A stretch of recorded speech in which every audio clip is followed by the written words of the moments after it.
Assalamualaikum guys. Welcome to my another video. আজ আমার সঙ্গে কে এসেছে আপনি দেখতে চান? দেখেন।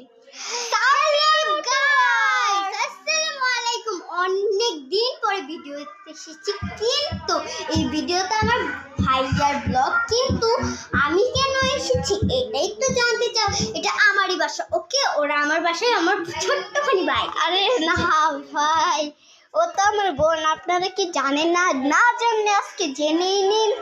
আচ্ছা গাইস, আপনি মনে করতেছেন আমাকে একটু চেনা চেনা লাগতেছে। আমি এখান থেকে মানে শর্টসের দেখি, মানে শর্টসই তৈরি করছি, কিন্তু এখন থেকে আমি এইগুলো ভিডিও আগের ভিডিওগুলো দিব এবং এই ভিডিওগুলো দিব। আপনি জানতে চাচ্ছেন আমি কোথায়? আমি রাকিব হোসেনের বাড়ির সামনে।